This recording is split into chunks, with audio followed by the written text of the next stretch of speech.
इस विरोध प्रदर्शन में बैठी हुई है, ये लड़ाई आपके हैं, आपके बच्चों की भी है, लेकिन आपके बच्चे के बच्चों की भी है।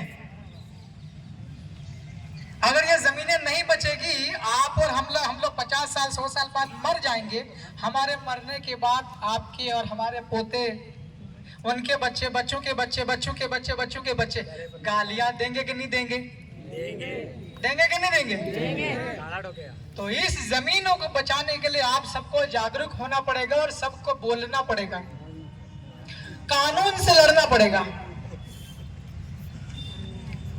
आप सबकी यहाँ पर ये जो लड़ाई है बहुत शांतिपूर्वक तरीके से चल रही है। एकांत में बैठ करके कोई भी डिस्टर्ब नहीं हो रहा, कोई पुलिस वाले परेशान तो नहीं कर रहे? वही देख रहा हूँ, डिस्टर्ब मत करना, अब तो विधायक बन गया हूँ मैं। विधायक तो सेलाना का हूँ, लेकिन विधानसभा सदस्य पूरे मध्य प्रदेश का हूँ। पूरे एमपी की लड़ाई लेकर चलता हूँ मैं। इसलिए आदिवासी इलाके में ज्यादातर लोग अनपढ़ हैं बेचारे, पढ़ नहीं पाए किसी कारण से, कानून नहीं जानते हैं। कृपया प्रशासन के लोग मेरे समाज के लोगों को डराएंगे नहीं।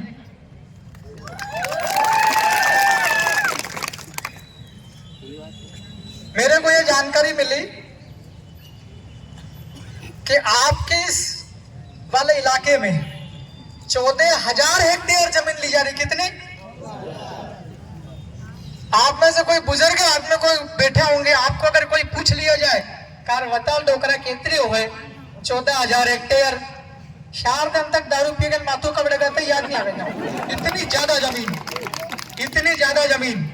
यूरोप के अंदर तो छोटे छोटे देश बने हुए इतनी जमीन में।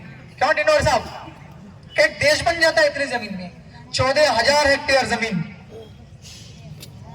आप और हम अगर पढ़े लिखे लोग जब मेट्रो शहर में जाते हैं, इंदौर, भोपाल, दिल्ली, बम्बई, कहीं और भी बाजार में हम लोग जाते हैं, पेशाब लग जाती है, अपना कोई फ्री में पेशाब भी नहीं करने देता है। करने देता क्या है?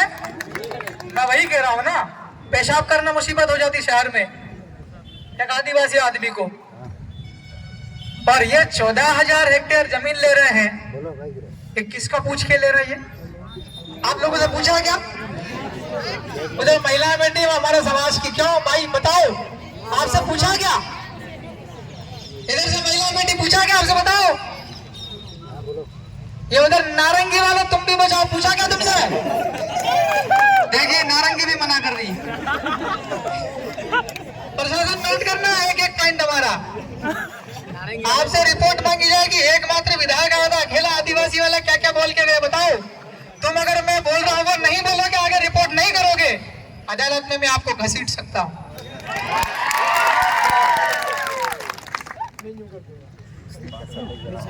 असल में हम लोग जहाँ पर जो बैठे हैं, ये झाबुआ जिला पड़ता है और पूरे भील प्रदेश का सबसे बीचों बीच में ये जमीन है, सबसे बीचों बीच में पूरे भील प्रदेश में हम लोग जो बैठे हैं। झाबुआ जिला ये भील प्रदेश की भविष्य में राजधानी बन सकता है।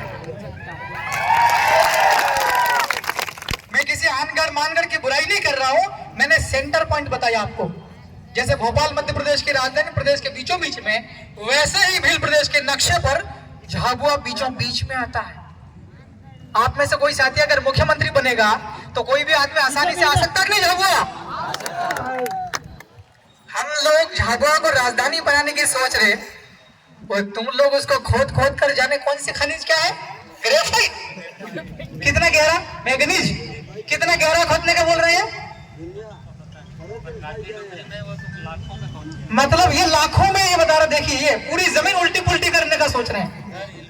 मकान हिल रहे हैं, पूरे पूरे गांव हिल रहे हैं। मैं विधानसभा का सदस्य हूं, नियम कानून सब जानता हूं, अंग्रेजी भी जानता हूं। बिना ग्राम सभा की अनुमति के, सहमति के, प्रशासन के लोग आदिवासी गांव में जाकर के पेशाब भी नहीं कर सकते, ये कानून कहता है। ये कानून किसी अकेले आदमी ने नहीं बनाया, पूरी विधानसभा बनाती है राज्य स्तर पर। पेशा कानून बना था panchayat extension to scheduled areas in the year of 1996. On the basis of report, name of the report is Bhuria Committee. वो भी हमारे दिलीप सिंह जी बोरिया ने बनाया। उन्होंने उनकी रिपोर्ट पर पैसा कानून बना, उसी कानून को ये लोग मानने को तैयार नहीं है। अभी की हाँ मांगी रख नहीं मांगी रखो सो है?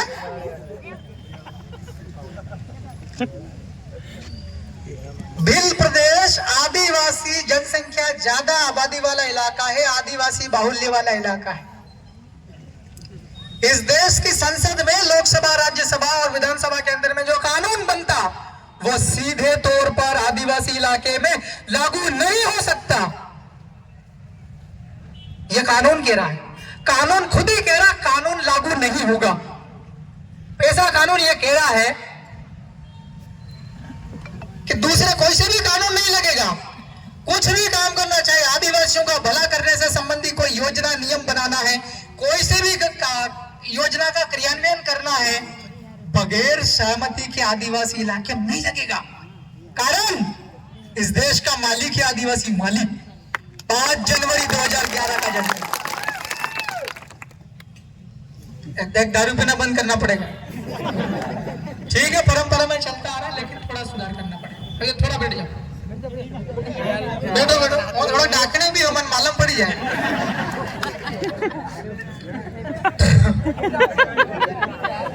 इसका बैठाओ भाई, कोई बैठा दो, वहां से पकड़ के बैठा दो उसको।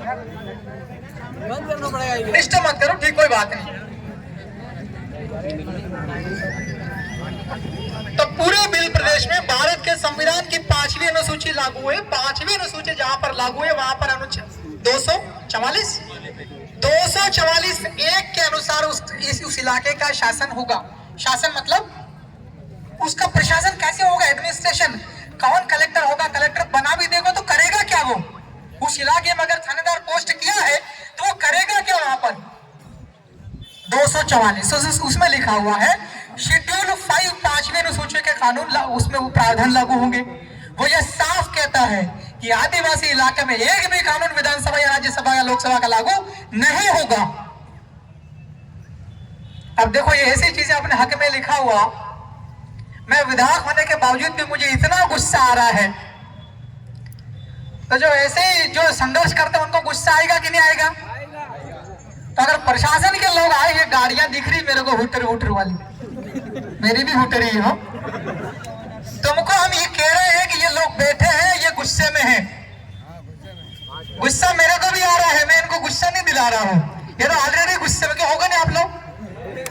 आज शांतिपूर्वक बैठे हैं आप लोग। हम जो चाहते हैं वैसा कर दीजिएगा। हम ये चाहते हैं, ये जो आपका खनिज वाला ग्रेफाइट और क्या है, ग्रेफाइट और मैग्नीज का खनन करने की जो आपने अनुमतियां देने की तैयारी है, नीलाम हो चुके हैं। ये सारी की सारी नीलामी तत्काल आप लोग इसको निरस्त कर दें।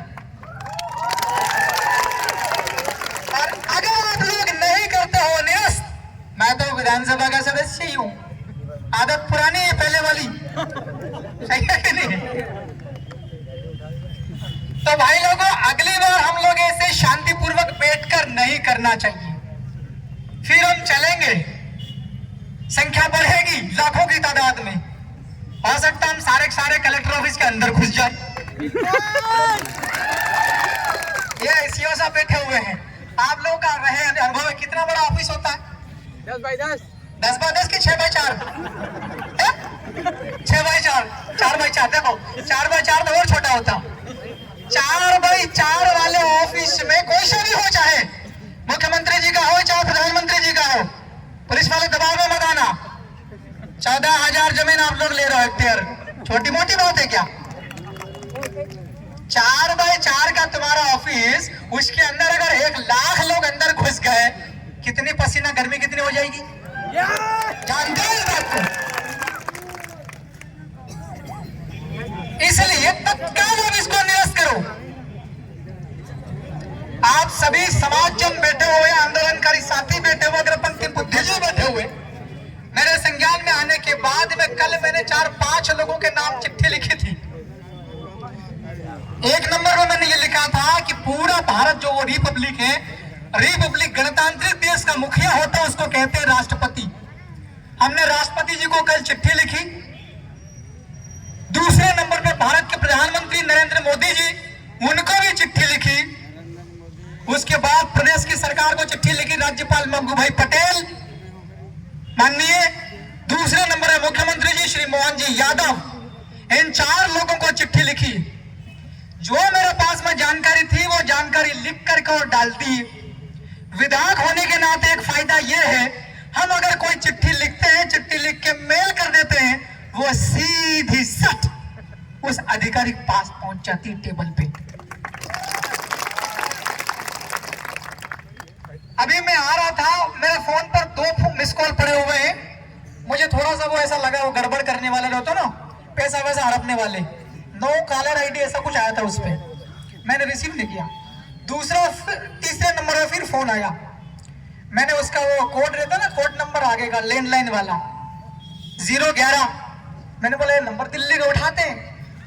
बोलता कमलेश्वर जी से बात हो रही क्या? हाँ हाँ भाई कमलेश्वर ही बोल रहा हूँ। तुम कौन हो? बोलो प्रधानमंत्री कार्यालय से बोल रहे हैं। अब भाई एकदम से विश्वास कैसे करेंगे? कहाँ फोन लगा देगा, लगा देगा क्या? फिर मैंने सोचा हो सकता है कि विधायक के कल चिट्ठी लिख के लगा भी दिया होगा। मेरे को ये शंका लगी कि उसने पूछा आप क्या चाहते हैं, मेघनगर में क्या चल रहा है, या 8-10 गांव या आपके इसमें क्या लफड़ा है? मैंने बता दिया 5वीं अनुसूची वाला इलाका है, पैसा कानून भी लागू है। बिना ग्राम सभा के किसी भी गांव की जमीन, जल, जंगल, कोई सा भी संसाधन, ग्रेफाइट हो, आपका मैग्नीज हो, कुछ भी हो, बिना ग्राम सभा की अनुमति, सहमति के कोई उसका उपयोग तक नहीं कर सकता है। तो निकाल कर ले जाना बहुत बड़ी बात हो जाती है।